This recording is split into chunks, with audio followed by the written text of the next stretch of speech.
সারা পৃথিবী উত্তপ্ত, বারবার কিন্তু ধাক্কা লাগে।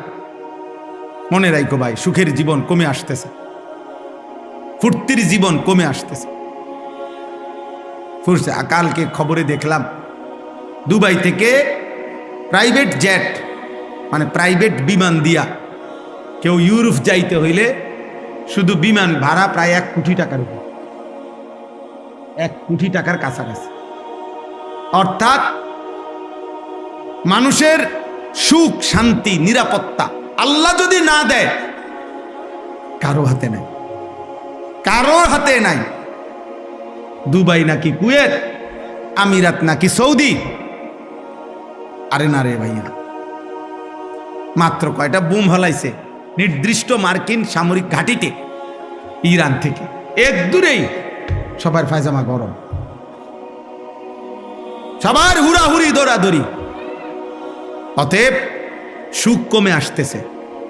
দেখবেন সারা পৃথিবী অস্ত্রের ঝনঝনানি। প্রত্যেকটা রাষ্ট্রই তাদের নিজ নিজ শান দিতেছে, নতুন করে ধুইয়া মুচ্ছা সাফাই পরিষ্কার করতেছে। অর্থাৎ সারা বিশ্বব্যাপী আবারও এই হানাহানি, এই যুদ্ধ লাগবেই। এটাই পৃথিবীর পরিবর্তন আসবে। 1924 খ্রিস্টাব্দে মুসলিম খেলাফত, ওসমানী খেলাফত সর্বশেষ পতন হয়েছিল।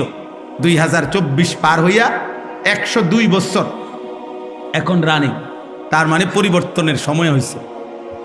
আল্লাহ তাআলা এই পৃথিবীতে নতুন একটা পৃথিবীর পরিবর্তন হবে, পৃথিবীর পরিবর্তন হবে। এই পরিবর্তনের মুখে এই নাফরমান পাপী, এই অসভ্য, আল্লাহ চেনে না, আখেরাত চেনে না, অথচ মুসলিম শুধু নাম ধরে রাখছে, এরকম অগণিত নাফরমান হারায় যাবে। দেখেন, হারায় যাবে। আর ঈমানবিহীন, আল্লাহবিহীন, আখেরাতবিহীন যদি মৃত্যু হয়, তো চিরস্থায়ী জাহান্নাম ছাড়া আর কিছুই জুটবে না। এজন্য আল্লাহর দিকে ফেরো। রমজানকে সামনে রেখে আমার কথা এটাই, বাকিটুকু রমজান আবারও ঘুরে দাঁড়াও। যাদের যেটুকু নামাজ ছুটে গেছে, নামাজ পড়ো আব্বা, 5 ওয়াক্ত নামাজ পড়ো। নামাজ ছাড়া মুসলমান হয় না, নামাজ ছাড়া মুসলমান পরিচয় টিকে না।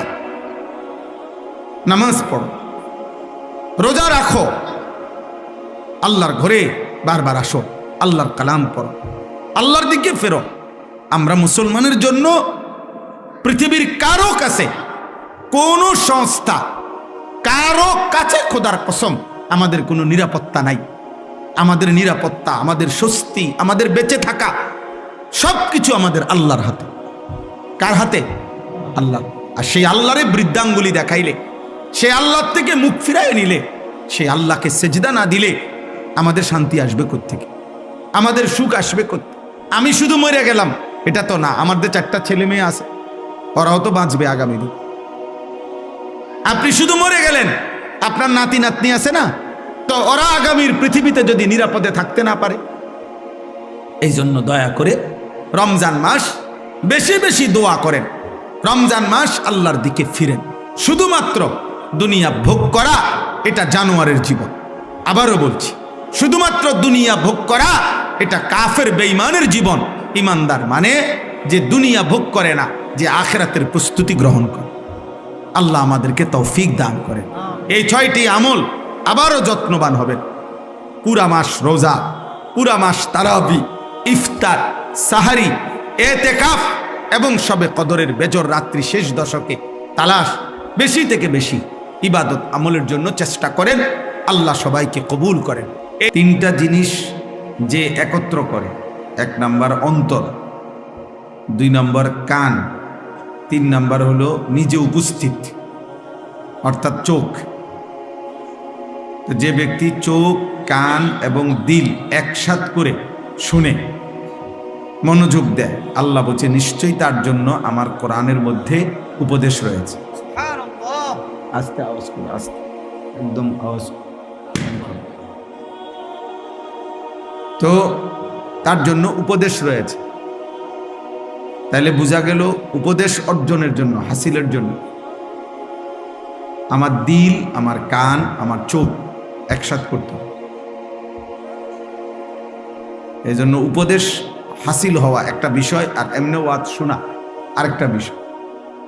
এই কারো অনেকে অনেক ওয়াজ শোনে, এমনিতে শোনে আর কি, যার যেটা ভাল লাগছে তো একটু একটু শুনছে। আরেকটা হলো না, আমার জীবনের জন্য আমি কিছু গ্রহণ করেছি, আমি কিছু অর্জন করতে চাই আল্লাহর কথা থেকে, তাদের শোনা ভিন্ন রকমের। তারা ফিকির করে যে আমাকে কি বলছেন, তারা ভাবে আমাকে আল্লাহ কি বলছে। কোরআনুল কারীমের মধ্যে আল্লাহ তাআলা বারবার বলছেন, ফাতাবিরু ইয়া উলিল আবসার, হে আমার চোখওয়ালা বান্দারা তোমরা ভাবো। ফাতাবিরু ইয়া উলিল আলবাব, হে বিবেক বুদ্ধি সম্পন্ন বান্দারা তোমরা ভাবো। এই ভাবতে বলছে আল্লাহ তাআলা, বলছে ভাবো। আল্লাহ কোরআনুল কারীমে বলছে ফানজুরু, তোমরা লক্ষ্য করো, কাইফা কানা আকিবাতুল মুকাদ্দিবিন, যুগে যুগে মিথ্যাবাদীদের পরিণতি কি হয়েছে। ফানজুরু কাইফা কানা আকিবাতুল মুফসিদিন, দুনিয়াতে যারা ফিতনা ফাসাদ বিশৃঙ্খলা অন্যায় জুলুম করেছে তাদের পরিণতি কি হয়েছে তোমরা দেখো। ফানজুরু কাইফা কানা আকিবাতুল মুনদারিন, যুগে যুগে যাদেরকে আল্লাহর ভয় দেখানো হয়েছে অথচ তারা পাত্তা দেয় নাই, তাদের পরিণতি কি হয়েছে তোমরা দেখো। ফানজুরু কাইফা কানা আকিবাতুল লাযিনা মিন ক্বাবলিহিম, তোমাদের পূর্ববর্তীদের পরিণতি কি হয়েছে তোমরা দেখো। এই আল্লাহ তাআলা বলছে দেখো, তুমি বোঝো, তুমি ভাবো, তুমি ভাবো। এজন্য এটা একটা জরুরি বিষয়, প্রত্যেক মানুষের জন্য এটা উচিত। যার বিবেক আছে সে ভাবে আমি কি করছি, আমার কি করা উচিত, আমি আছি কোথায়, যাব কোথায়, আসলাম কোত্থেকে, আমার আসলে দায়িত্বটা কি, আমার আসলে করণীয়টা কি। যেমন মনে করেন একজন পুরুষের মৌলিকভাবে তিনটা পরিচয় আছে। যেমন আমি আনিসুর রহমান,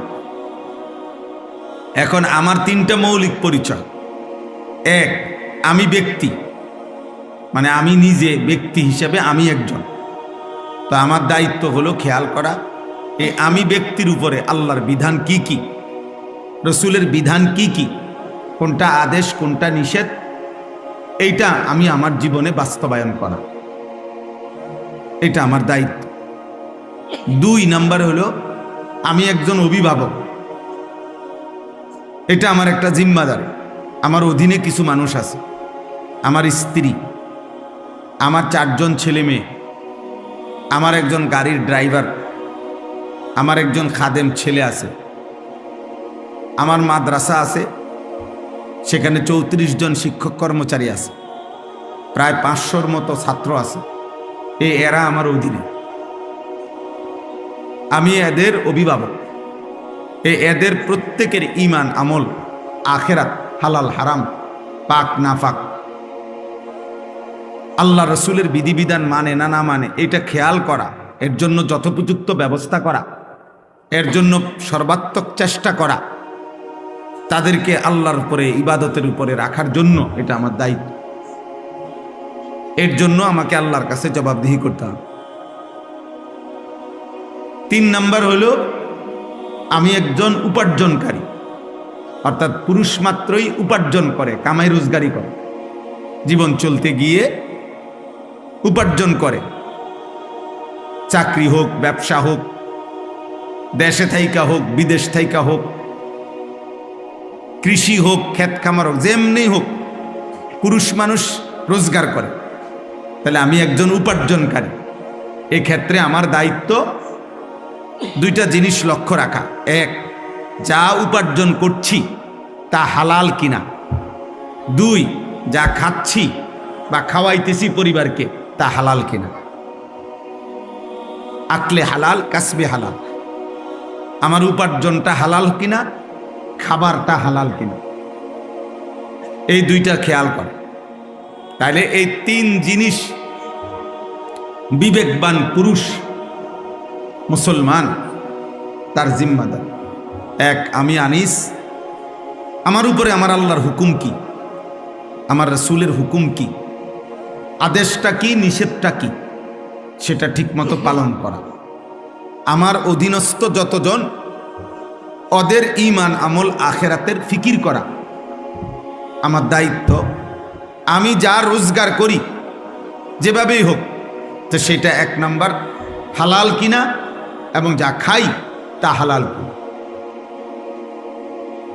এই বিষয়ে যে যত্নবান না, তারা সংসার করে ঠিক, জীবন চলে ঠিক, কিন্তু এলোমেলো। নিজের জীবনে আল্লাহ নাই, রাসূল নাই, আখিরাত নাই, পরকাল নাই। স্ত্রী একদিকে, জিফুত একদিকে, সবাই সবার মতো এমনি মুখে মুখে বলে আরে পরিবার, ফুতে কয় আরে হাবড়া আমার আব্বা, কিন্তু আব্বা আব্বার মতো, ফুতে ফুতের মতো, স্বামী স্বামীর মতো, স্ত্রী স্ত্রীর মতো, ছেলে ছেলের মতো, মেয়ে মেয়ের মতো। প্রত্যেকের পছন্দ আলাদা, প্রত্যেকের চলাফেরা আলাদা, প্রত্যেকের রুচি আলাদা, প্রত্যেকের জীবন চলা আলাদা। বাপ জানে না ছেলেটা এমন চলে কেন, ছেলে জানে না বাপ এমন চলে কেন, স্বামী জানে না স্ত্রী এমন চলে কেন, স্ত্রী জানে না স্বামী এমন চলে কেন। এই লাগাম ছাড়া, এই গা ছাড়া মানুষ, হ্যাঁ, এই খামখেয়ালি গাফেল মানুষ, এদের দুনিয়াও হতাশা, বরবাদ, আখিরাতও। আর দ্বিতীয়ত, নারী যারা, মহিলা, প্রত্যেক মহিলা আপনার তারও কমপক্ষে মৌলিকভাবে তার জিম্মাদারি যে এক নম্বর হলো সে একজন নারী, তো তার নিজের উপরে আল্লাহর হুকুম কি কি, রাসূলের হুকুম কি কি, এটা জানা এবং পালন করা, এটা তার দায়িত্ব। দুই, সে স্ত্রী, দ্বিতীয়ত সে স্বামীর সংসার করে, অতএব স্বামীর পরিবার, স্ত্রী হিসাবে তার দায়িত্ব কি, এটা যথাযথভাবে আদায় করা, এটা তার আজীবনের জিম্মাদার। তিন, সেও অভিভাবক, অর্থাৎ বাচ্চার মা, তাহলে সন্তানকে লালন পালন করা এবং বাচ্চাদেরকে দিন শিখানো, আল্লাহ চিনানো, এটাও নারীর দায়িত্ব।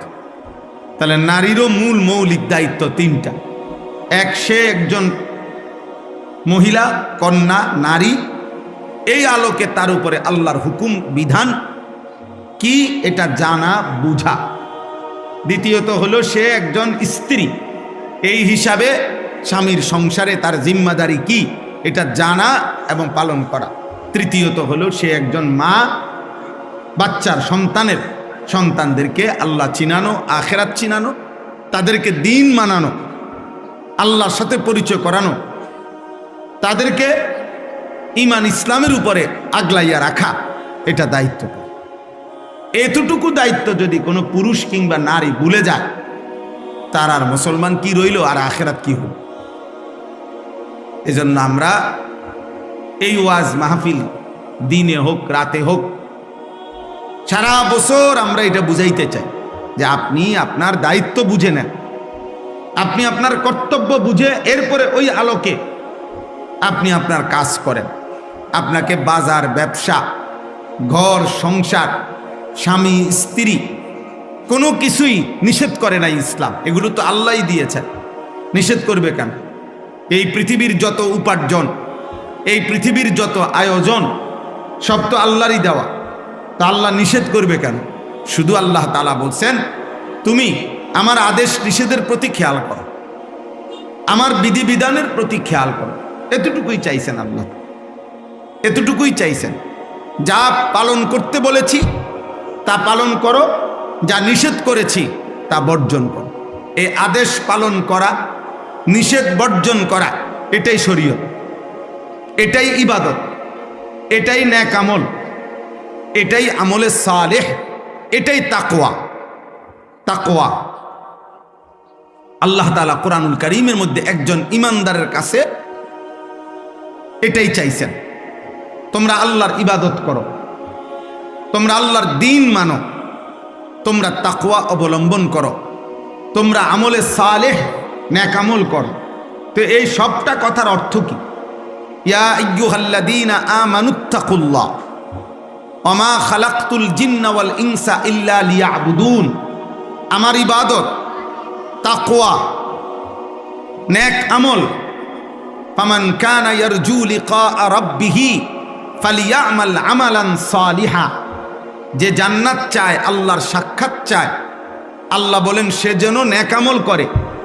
আল্লাহ বলছেন হে ঈমানদার, আল্লাহকে ভয় করো, তাকওয়া অবলম্বন করো। আল্লাহ তাআলা বলছে আমি সৃষ্টি করেছি ইবাদতের জন্য। ইবাদত কি, তাকওয়া কি, নেক আমল কি? এই দুই কথা। যা আদেশ তা পালন করা, যা নিষেধ তা বর্জন করা। তারকুল মুনকারাত ফি'লুল খায়রাত। এটাই তাকওয়া, এটাই ইসলাম। এরই নাম মুসলমান, এরই নাম ঈমানদার। অতএব তাকওয়া যার মধ্যে নাই, ইসলাম যার মধ্যে নাই, গুনাহ থেকে বাঁচার মানসিকতা যার মধ্যে নাই, ও মুসলমান না। আল্লাহর ইবাদত করার মানসিকতা যার মধ্যে নাই, সে কোনো মুসলমান না। এই নাম সর্বস্ব, পরিচয় সর্বস্ব, কোনো কাগজে লেখা আছে এতটুকু, এই জাতীয় মুসলমানের 2 পয়সার কোনো ভ্যালু নেই। বরং মুসলমান মানে তাকেই বলে প্রতিনিয়ত, ঈমানদার তাকেই বলে প্রত্যেক দিন, প্রতিদিন, প্রতি মুহূর্তে, যার মধ্যে এই কথার খেয়াল আছে যে আমার জন্য আদেশ কি, আমার জন্য নিষেধ কি। আদেশটা আমি পালন করব, নিষেধ আমি বর্জন করব। এই মানসিকতা থাকা চাই। কম বেশি হবে, কখনো আদেশ আমার আল্লাহর হুকুম ছুটে যাবে, কখনো আল্লাহর নিষেধ আমার দ্বারা হয়ে যাবে। হ্যাঁ, স্বাভাবিক, গুনাহ হতেই পারে, নেক আমল ছুটতেই পারে, কিন্তু এটা হলো একটা। আরেকটা হলো আমার মানসিকতার মধ্যেই নেক আমল করার কোনো ফিকিরে নাই, হালাল উপার্জনের কোনো চিন্তাইও নাই। এই সুদখোর 30 বছরই সুদখোর, মৃত্যুকেই বাটপার, প্রতিদিনই বাটপার, চোর ডেলি চোর, বেনামাজি একদিনও নামাজ পড়ে না, গালিগালাজ করে, কথায় কথায় অসভ্য। এই অসভ্য প্রত্যেক দিন অসভ্য। বিড়ি সিগারেট খায়, এই বেহুদা মানুষ, ফালতু মানুষ প্রতিদিনই বিড়ি সিগারেট খায়। তো বাজে মানুষ এগুলা, ফালতু লোক, এগুলো বাজে লোক, বাজে মানুষ। প্রতিনিয়ত, প্রতিদিন, যে যার ভিতরে গুনাহ ছাড়ার কোনো মানসিকতাই নাই, এবারে এক তালে, এক রঙে, এক ঢঙ্গে প্রতিদিন গুনাহ করে, প্রতিদিন মিথ্যা বলে, নিয়মিত সুদ খায়, নিয়মিত ওজনে কম দেয়, নিয়মিত বিড়ি সিগারেট খায়, নিয়মিত গালিগালাজ করে, নিয়মিত টেলিভিশন, রঙিন সিনেমা, নর্তকীর ছবি দেখে। আস্তাগফিরুল্লাহ, এটা কি মুসলমান? এটা কিসের মানুষ? তাইলে মুসলমান, মোমেন, আমাদের জীবনে ভাই তাকওয়া জরুরি, তাকওয়া জরুরি। আল্লাহ তাআলা ঈমানদারের কাছে এটা চেয়েছেন। কোথাও বলছেন ইবাদত, কোথাও বলছেন আমলে সালেহ, কোথাও বলছেন তাকওয়া, কিন্তু অর্থ একই। আদেশগুলো পালন করো, নিষেধগুলো কি করো? বর্জন করো। খালাস। বলে আমি সব পারবনি, আপনারে কইছিনি সব পারতেন, আপনি শুরুও না করবেন, আপনি চেষ্টা না করবেন, তৌফিক আল্লাহ না দিবেন। আপনার ভিতরে তো চেষ্টাই নাই। 365 দিন, 1 বছর এক তালে মিথ্যা বলে কেমনে?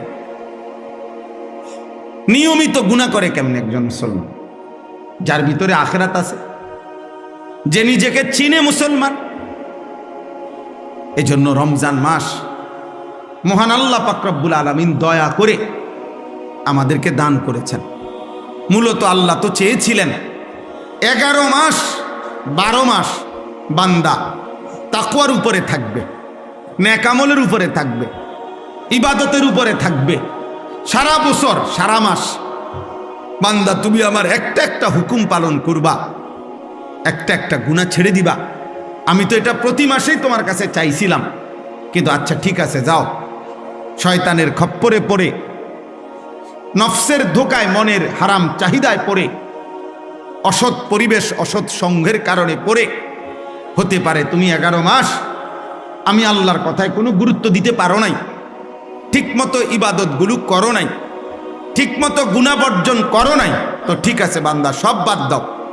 আমি আল্লাহ একের সব বাদ দিলাম। আমি শুধু প্রতি বছর আমি আল্লাহ তাআলা তোমাকে এই একটা মাস দিলাম, রমজান মাস, যাও সব বাদ দিয়া তুমি গুনাহ আইয়ামাম মাদুদাত, একেবারে গুনাহ হিসাব করা এই একটি মাস শুধু গুনাহ বর্জন করো, একটি মাস শুধু আমি আল্লাহর হুকুম পালন করো।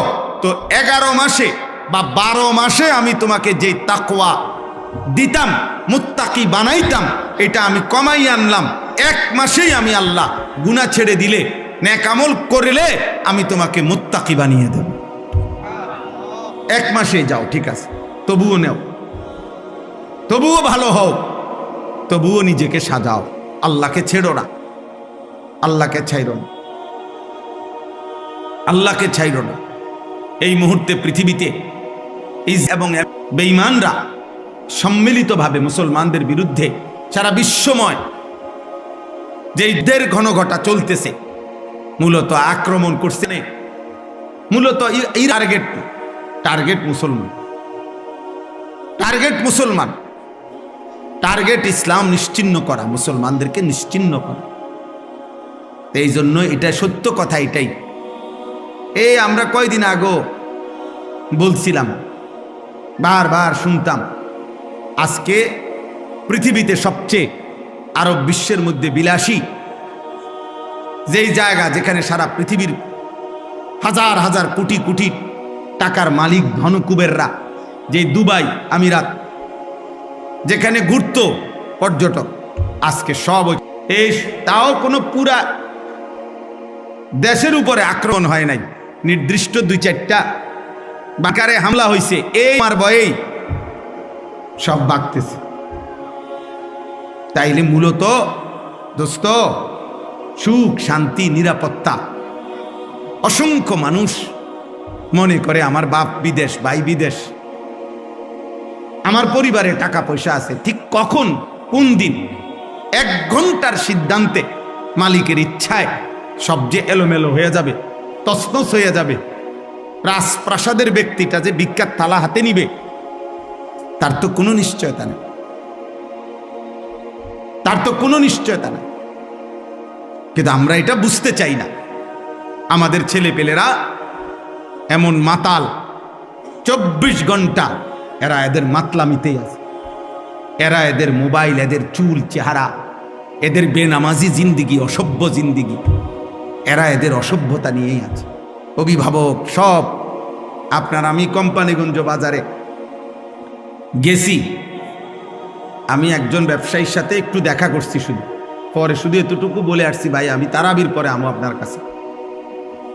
অর্থাৎ এই পরিমাণ মহিলা যে আরো 3-4 জন মিললে আমারে রাস্তা করে দিছে, কোন রকম আমি বাজারের ভিতরে দিয়ে বাইরে শুধু হাইটে আসছি, সব মুসলমান। আহা, সবাই ছুটছে বাজারে, কিসের অভাব? কোনো অভাব নাই। রমজান দিয়া হবে কি, রহমত মাগফিরাত আমার কি দরকার, আমার নাজাতের কি দরকার? আমার দরকার হলো জুতা, শাড়ি, গহনা, কাপড়, শার্ট, প্যান্ট কেনাকাটা, ঈদের দিনের প্রস্তুতি। রমজান ছিল জান্নাতের প্রস্তুতি, রমজান হলো জাহান্নাম থেকে বাঁচার প্রস্তুতি, রমজান হলো নিজের আমল নামা ভারী করা নেকি দিয়ে ছিল, এটার উদ্দেশ্য। আজকে নাফরমান আমরা রমজানকে বানায় নিছি ঈদের দিনের প্রস্তুতি। একদিনের ঈদের কাপড় চোপড়ের প্রস্তুতির জন্য আমাদের রমজান, পুরা একটা মাস কেনাকাটা করে ঈদের দিনের একদিনের জুতা, শাড়ি, জামা, কাপড়, গহনা মানুষকে দেখাবার জন্য। এর চাইতে বড় দুর্ভাগ্য, বদনসিব আর কি হইতে পারে? কোনো কিছু দিয়েই যেন আল্লাহ তাআলা যেন বলছে, বান্দা আমি একটি আমলকে 70 গুণ বানায় দিলাম। আমি আল্লাহ তাআলা আলাদা 6টি ইবাদত রমজানকে উপলক্ষ করে আরো অতিরিক্ত দিলাম। সারা বছরের ইবাদতের সাথে রমজান মাসে আল্লাহ তাআলা আমাদেরকে আরো 6টি ইবাদত অতিরিক্ত দিয়েছেন। 1 নাম্বার, পুরা 1 মাস রোজা, 2 নাম্বার পুরা 1 মাস তারাবি, 3 নাম্বার পুরা 1 মাস ইফতার, 4 নাম্বার পুরা 1 মাস সাহারি মানে শেষ রাত্রের খাবার, 5 নাম্বার রমজান মাসের শেষ দশকের এতেকাফ, মসজিদের এতেকাফ, 6 নাম্বার রমজান মাসের শেষ দশকের বেজর রাত্রিগুলোতে শবে কদর। আল্লাহ তাআলা বলেন এই 6টি ইবাদত দিছি আমি অতিরিক্ত রমজান মাসে, এবং প্রত্যেকটার পিছনে এটা লিখে দিছি, বলে দিছি আমার নবীর জবান দিয়া, প্রত্যেকটার মধ্যে বান্দা আগ্রহী হবে তার পিছনের গুনাহ মাফ। রমজানের রোজা রাখলো, পিছনের গুনাহ মাফ। রাত্রিবেলা তারাবি পড়লো, পিছনের গুনাহ মাফ। শবে কদর তালাশ করলো, পিছনের গুনাহ মাফ। এইভাবে গুনাহ মাফ করবে। তা আল্লাহ তাআলা বলেন বান্দা, একে তো আমি আল্লাহ ভাগ করে দিলাম 1 দশক রহমত, মধ্য দশক, শেষ দশক নাজাত, জাহান্নাম থেকে মুক্তি, এক একটা আমলকে 70 গুণ বেশি বাড়ায় দিলাম। এরপরে আমি আল্লাহ তাআলা প্রত্যেকটা অতিরিক্ত আমলের বিনিময়ে পিছনের গুনাহ মাফ করে দিলাম। এত কিছু দিয়েও নাফরমানের মন গলাইতে পারে না, বরং তার কথা হলো যত কিছুই বলেন আল্লাহ আমি এর সাথে নাই।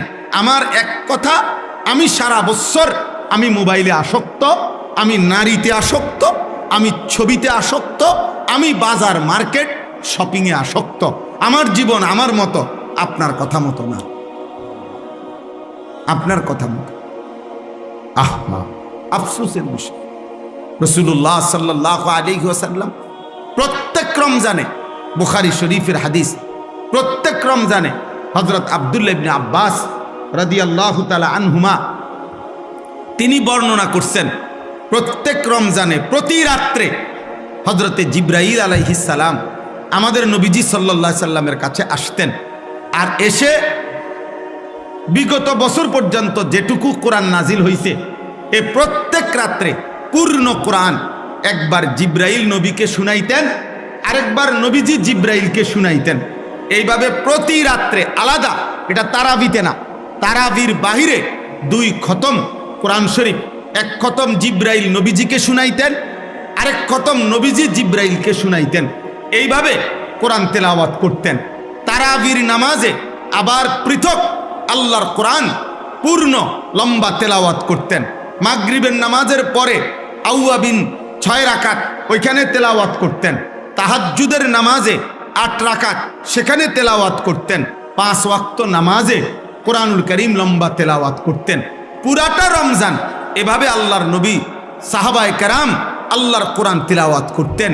আর আমরা 27টা রাত্র মিলাইয়া মাত্র 1 পারা করে কোরআন শরীফ ইমাম সাহেবের পিছনে দাঁড়াইয়া পড়বে না, উনি শুধু দাঁড়াইয়া হাফেজ সাহেব খতমে কোরআন পড়বে, উনি শুধু পিছনে দাঁড়াইয়া তারাবির নামাজে শুনবে শুধু 1 পারা ডেলি।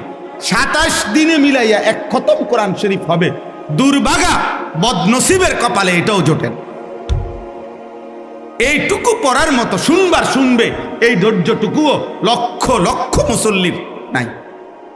ওনার শরীরে কুলায় না, ওনার শরীরে শুধু বিড়ি খানাটা কুলায়, ওনার শরীরে শুধু চা দহনে গপ মারণ আর টেলিভিশন দেখুন আর বেডিতের লগে বাচ্চা কাচ্চার লগে গপ মারণ, এটা শরীরে কুলায়। বুঝেন নাই কথাটা? 40 মিনিটের কাজ 50 মিনিটের সময় ধৈর্য কুলায় না, ফাটতাম না, এক কথা শেষ। কি লেগে ফাটতাম না? লক্ষ লক্ষ হাজার হাজার মসজিদে খতমে তারাবি হয় না। খতমে তারাবি ওই 20 মিনিট 20 রাকাত টার্গেট দিয়ে দিছে, যত তাড়াতাড়ি পারবেন। আপনি বুঝানোরও দরকার নাই, আমরা মুসল্লি বুঝারও দরকার নাই, ফেরেশতা বুঝারও দরকার নাই, জিনে বুঝারও দরকার নাই, কেউই বুঝার দরকার নেই। কারণ এটা তো আসলে কোনো কিচ্ছু না, এটা দিয়ে কিচ্ছু হইতে যাইতো না। এই জন্য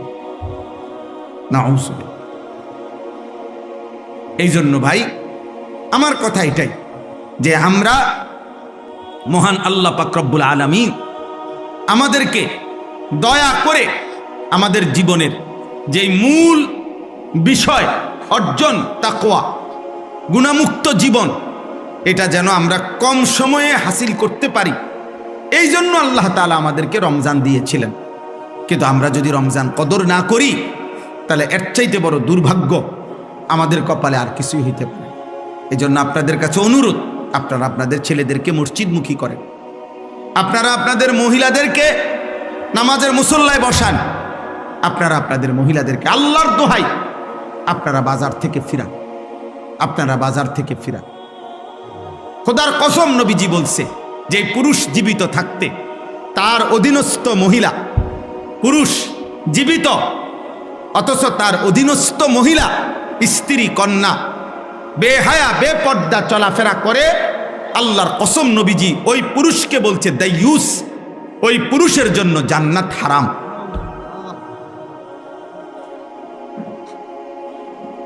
এটা মনে রাখতে হবে বাপ। দাইয়ুস বলা হয় মহিলাকে না। আমাদের সমাজে অনেক মানুষ বোঝে না এটা, মানুষের কথা কথা বেড়িতে কয় তাই একটা দাইয়ুস মহিলা। না না না, মহিলা দাইয়ুস হয় না। দাইয়ুস পুরুষকে বলে, পুরুষ যেই পুরুষের অধীনস্থ নারী বেপর্দা, যেই পুরুষের অধীনস্থ নারী বেহায়া, যেই পুরুষের অধীনস্থ নারী বেপর্দা চলাফেরা করে, ওই পুরুষকে বলে দাইয়ুস। ওই পুরুষের জন্য জান্নাত হারাম। কথা বুঝছেন আমার কথাটা আপনারা? ওই পুরুষের জন্য কি হারাম? স্বামী বাইচা আছে, স্ত্রী বেপর্দা, বাবা বাইচা আছে, মেয়ে বেপর্দা, এই যার অধীনে নারী বেপর্দা, ওই ব্যক্তিটা, ওই পুরুষটা হলো দাইয়ুস, তার জন্য জান্নাত হারাম। তো মহিলার জন্য তারও আগেই নাই। রাসূলুল্লাহ সাল্লাল্লাহু আলাইহি সাল্লাম বলছেন 500 বছরের রাস্তা, 500 বছরের দূরে থাকতেই, জান্নাত থেকে 500 বছরের দূরত্বে থাকতেই কোনো ব্যক্তির নাকে জান্নাতের ঘ্রাণ লাগবে। তো কিন্তু আল্লাহর নবী ওয়াদা দিছে, বেহায়া নারী, বেপর্দা নারী 500 বছরের দূরত্বে থাকেও জান্নাতের এই বেহায়া নারী ঘ্রাণও পাবে না, ঘ্রাণও পাবে। লাম ইয়াজিদনা রিহাল জান্নাহ, জান্নাতের ঘ্রাণও তার নাকে লাগবে না। বেপর্দা নারী, বেহায়া নারী। এই জন্য কার শাড়ি কে দেখে? একজন মহিলা শাড়ি কিনছে, এটা দেখবে কয়জনের? সর্বোচ্চ 10-20 জন মানুষ। পুরা ইউনিয়নের মানুষ কি আর রং চাইতে হয় বুড়ি আমনের বেডির কাপড়? এক জোড়া জুতা কে দেখে? আর কার জুতা কে দেখে? কার ঠ্যাঙ্গে জুতা নাই? জুতা তো প্রত্যেকের পরনেই আছে। তাহলে বুঝি পুরা গ্রাম চুক্তি মানুষ আইব আমনের জুতা এক জোড়া চাইতে। এটা নইলে 10-20 জন মানুষ দেখবে এটুকুর জন্য। আস্তাগফিরুল্লাহ, এত বড় রমজান, এত বড় রহমত মাগফিরাত নাজাতের মাস, এভাবে জবাই করে দেওয়া, এভাবে বিসর্জন দেওয়া, এভাবে কোরবান করে দেওয়া, এটা উচিত না। এটা উচিত না, কোনোভাবেই উচিত না, কোনোভাবে উচিত। এজন্য স্ত্রীকে ফিরান, হাতে ধরে ফিরান, জোর করে ফিরান, যদি আপনি নিজে জাহান্নাম থেকে বাঁচতে চান। আর যদি মস্কারি করেন, হাসি দিয়ে উড়াইয়া দিলেন, অথবা বললেন হুজুর বলেন তো, বুঝি তো, পারি তো না, এই সমস্ত মস্কারি করলে ঠিক আছে আব্বা, দুনিয়া তো চলবে, কিন্তু আখেরাত চলবে না, আখেরাত চলবে না।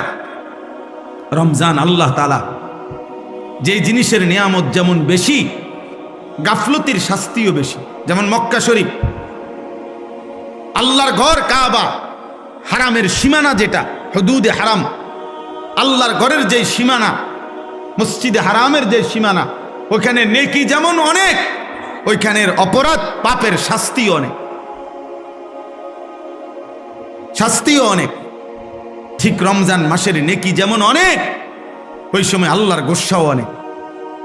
এই জন্য হাদিসের মধ্যে আছে, আল্লাহ নবী সাল্লাল্লাহু আলাইহি সাল্লাম বলছেন, আপনারা বহু শুনছেন ওয়াজে এটা, যে রমজানের শেষ দিন হযরত জিবরাইল আলাইহিস সালাম নবীজির কাছে এসে, নবীজি তখন মিম্বরের মধ্যে উঠতেছিলেন, এই মিম্বরের মধ্যে উঠা অবস্থায় আল্লাহ নবী সাল্লাল্লাহু আলাইহি সাল্লামের কাছে জিবরাইল আসছে, আর আয়েশা শুনাইছে, ইয়া রাসূলুল্লাহ, যে ব্যক্তি রমজান পেল মান আদরাকা রমাদান, যে ব্যক্তি রমজান পর্যন্ত হায়াত পাইছিল কিন্তু এত বড় রমজানে নিজের গুনাহ মাফ করাইতে পারে নাই, আল্লাহর সন্তুষ্টি অর্জন করতে পারে নাই।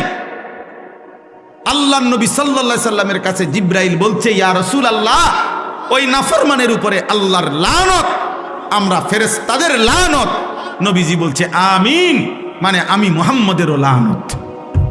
যা তোর উপরে আল্লাহর লানত পড়ুক, তোর উপরে ফেরেশতার লানত পড়ুক, তোর উপরে আমি নবী মুহাম্মদের লানত পড়ুক, লানত পড়ুক। তুই একটা রমজান তবুও টেলিভিশন ছাড়তে পারলাম না, একটা রমজান তবুও মোবাইল ছাড়তে পারল না, একটা রমজান তবুও বিড়িখানা ছাড়তে পারল না, একটা রমজান তবুও সুদ খাওয়া ছাড়তে পারল না, একটা রমজান তবুও কাস্টমারকে ঠকানো, এই বাটপারি 2 নম্বরই ছাড়তে পারল না, একটা রমজান তবুও কি চুরি চামারি ছাড়তে পারল না, একটা রমজান তুমি মহিলা বেহায়া নারী একটা রমজান মাসে পর্যন্ত বেপর্দা বাজারে ঘুরে ছাড়তে পারল না। নাফরমান এত বড় অসভ্য মহিলা হয়, মুসলমান নারী এতটা বেয়াদব কেমনে হয়? এতটা অসভ্য কেমনে হয় বলেন? এজন্য আল্লাহ রসুল বলছে, জিব্রাইল আইসা বলে গেছে, ইয়া রাসূলুল্লাহ, লানত, তার উপরে লানত। তো যার উপরে আল্লাহর লানত, তারে রমজানে নেকি দিবে কে? যার উপরে নবীর লানত, যার উপরে ফেরেশতাদের লানত, তাকে নেকি দিবে কে? বলেন। রাসূলুল্লাহ সাল্লাল্লাহু আলাইহি ওয়াসাল্লাম বলেছেন, মান লাম ইয়াদা কাওলা যুর ওয়াল আমালা বিহি ফালাইসা লিল্লাহি হাজাতুন আন ইয়াদা তাআমাহু ওয়া শারাবাহু। নবীজি বলেন, রমজান মাস যে ব্যক্তি রোজা রেখে মিথ্যা কথা, মিথ্যা আচরণ, গুনার আচরণ ছাড়তে পারে নাই, আল্লাহ রসুল বলছে ওই নাফরমান তোর বেটা খাদ্য এবং পানি থেকে বিরত থাকার কোনোই প্রয়োজন আল্লাহর কাছে নাই, যা তোর রোজা তোর মুখে ছুতে পারে, তোর রোজা তোর মুখে ছুঁড়ে মারছে। নবীজি বলছে, যা বেটা, তুই ভাত খাইলেই কি না খাইলেই কি, তুমি পানি পান করলেই কি না করলেই কি। আল্লাহ রসূল সাল্লাল্লাহু আলাইহি সাল্লাম বলছে, আল্লাহ নবী সাল্লাল্লাহু আলাইহি সাল্লাম বলছে, আসসিয়ামু জুন্নাতুন, হে আমার উম্মত, রোজা হচ্ছে ঢাল, গুনাহ থেকে বাঁচার ঢাল স্বরূপ। তলোয়ারের সাথে যেরকম ঢাল থাকে, ফালা ইয়ারফুস ওয়ালা ইয়াসখাব, অতএব রোজা রেখে কেউ একটা অশ্লীল কাজ, গুনার কাজ করো না, কাউকে গালি দিও না, মন্দ বলো না। ওয়া ইনিমরুন কাতালাহু আও শাতামাহু ফালিয়াকুল ইন্নিমরুন সাইম মাররাতাইন। নবীজি বলছে, হে ঈমানদার, রোজা অবস্থায় কেউ যদি তোমাকে গালি দেয়, কেউ যদি তোমাকে ঝগড়া করতে আসে, এমনকি লড়াই করতে আসে, যে কোনো রকমের, তুমি তাকে এক কথা 2 বার বলে দিও যে আমি রোজাদার, আমি রোজাদার ভাই, আমি তোমার সাথে ঝগড়াও করব না, আমি তোমার সাথে লড়াইও করব না, আমি তোমার গালির উত্তরও দেব না, তুমি যা মন চায় তাই বলো, আমি রোজাদার, আমি রোজাদার। কোরআনুল কারীমের মধ্যে আছে, হযরত জাকারিয়া আলাইহিস সালামকে আল্লাহ তাআলা রোজা রাখতে বলছেন, হযরত মরিয়ম আলাইহিস সালামকে আল্লাহ তাআলা রোজা রাখতে বলেছেন। কোন ব্যক্তির আল্লাহর পাকের অনুগত বান্দা হওয়া, নিজে আল্লাহর হুকুমে চলে, এটার প্রমাণ হিসাবে একটা চিহ্ন আল্লাহ তাআলা আদেশ করছেন, আপনি রোজা রাখেন। রোজাদার আল্লাহর প্রিয় বান্দা। রোজাদারের জন্য আল্লাহ তাআলা জান্নাতে আলাদা দরজা রাখছেন, ইউকালু লাহুর রায়্যান ইয়াদখুলুহুস সাইমুন। রোজাদারগণ শুধু ওই জান্নাতের ওই দরজা দিয়ে ঢুকবে। রোজাদার ঢুকা হলে অন্য কোনো বান্দা, অন্য কোনো ব্যক্তি ওই দরজা দিয়ে ঢুকতে পারবে না। রোজাদার। আর রোজা আল্লাহ তাআলার সিফাত, রোজা আল্লাহর সিফাত, অর্থাৎ খানা না খাওয়া, পানি পান না করা, স্ত্রীর সাথে মিলিত না হওয়া, এটা আল্লাহর সিফাত, আল্লাহর বৈশিষ্ট্য। আল্লাহ খায় না, আল্লাহ পান করে না, আল্লাহ স্ত্রী গ্রহণ করে না। তা আল্লাহ তাআলা বলে, বান্দা যখন কিছুক্ষণের জন্য আমার রঙে রঙিন হয়, তো বান্দার এই আমলের বিনিময় আমি আল্লাহ নিজ হাতে দিয়ে থাকি। আস-সাওমু লি ওয়া আনা আজজি বিহি, আমি বিনিময় দিয়ে থাকি। আর কোন হাদিসে আছে, কোন রেওয়ায়াতে আছে ওয়া আনা উজজা বিহি, অর্থ হইল রোজাদারের বিনিময় আমি আল্লাহ নিজেই, আমি তোর যা বান্দা যা লাগে নিস।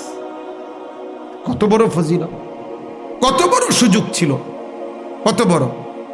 আল্লাহ তাআলা নবী সাল্লাল্লাহু আলাইহি সাল্লামের মাধ্যমে শুনাইছেন এটা। রোজাদারের এত মর্যাদা বলছেন, এত মর্যাদা বলছেন। সেই রমজান মাসেও যদি কেউ 5 ওয়াক্ত নামাজ না পড়ে, আপনি তার কপালটা কেমন কপাল! আহ আয় হায় হায়, আপনাদের ওই সন্তানের কি হবে, আপনাদের ওই ছেলে মেয়ের কি হবে?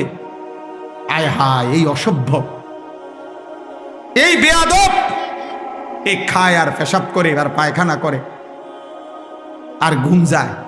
আয় হায়, এই জন্তু জানোয়ারের জীবন। এক বেলা খায়, আরেক বেলা ঘুম যায়, আরেক বেলা পেশাব পায়খানা করে, এতটুকুই রাত পার করে, এভাবেই দিন পার করে। এ তো জানোয়ারের জীবন, এ তো জন্তু জানোয়ারের জীবন, হাইওয়ানের জীবন, গরু গাধার জীবন। এটা মুমিন মানে তো যে ইবাদত করে, মুসলমান মানে তো যে আল্লাহকে চেনে, ইমানদার মানে তো যে আখিরাতকে চেনে। আরে ওই দিন কিতাবে পড়ছি, একজন বিখ্যাত বুজুর্গ ছিলেন হযরত সুফিয়ান সাউরি রাহমাতুল্লাহি আলাইহি। আশ্চর্য, উনি একদিন ভালো খানা খাইছে, রাত্রেবেলা খানাটা একটু বেশি খাইছে, স্বাদ লাগছে, তো খাইয়াই আবার খানা খাইয়া বলতেছে, হায় শোনো, যেই গাধাকে বেশি খাওয়ায় মালিক তার থেকে কাজও বেশি নেয়। তো আমি গাধারে যেহেতু আমার মালিক আজকে বেশি খাওয়াইছে, যা আজকে রাত্র আর ঘুমাইতাম না, ফজর পর্যন্ত তো সারা রাত্র নফল ইবাদতের মধ্যেই ছিল, কেন বেশি খাইলাম? এবং উদাহরণ দিছে নিজেকে, যে গাধাকে তার মালিক ভালো খাওয়াইলে কামও বেশি নেয়। আমার মালিক যেহেতু আজকে আমার ভালো খাওয়াইছে, বেশি খাওয়াইছে, যা আমি আজকে আমার মালিকের গোলামি বেশি করব। এমন ছিল বুজুর্গান, এমন ছিলেন ইমামে আজম আবু হানিফা রাহমাতুল্লাহ আলাইহি। 61 খতম কোরআনুল কারীম রমজান মাসে পড়তে, প্রতিদিন 2 খতম আলাদা, আর তারাবিতে মুঠ 1 খতম। ইমাম মালিক রাহমাতুল্লাহ আলাইহি রমজান মাস আসলে পৃথিবীর সব কাজ বন্ধ করে দিতেন। রমজান মাস আসলে শুধু কোরআনুল কারীম, জিকির, তেলাওয়াত, ইবাদতে লেগে থাকতেন। রমজান মানে মুমিনের জন্য। মনে রাখবেন, যার মৃত্যু হবে, যার কবর আছে, যার আখিরাত আছে, যার ফুলসিরাত আছে, যার আমল নামা আছে, যার ভিতরে আছে যে আমাকে আল্লাহর সামনে হিসাব দিতে হবে, তার জন্য রমজান ভিন্ন কিছু, আলাদা কিছু, অনেক কিছু। আর যেই নাফরমান শুধু খায়, ঘুম যায় আর পেশাব করে আর দুনিয়া ভোগ করে, তার জন্য রমজান কিছুই না।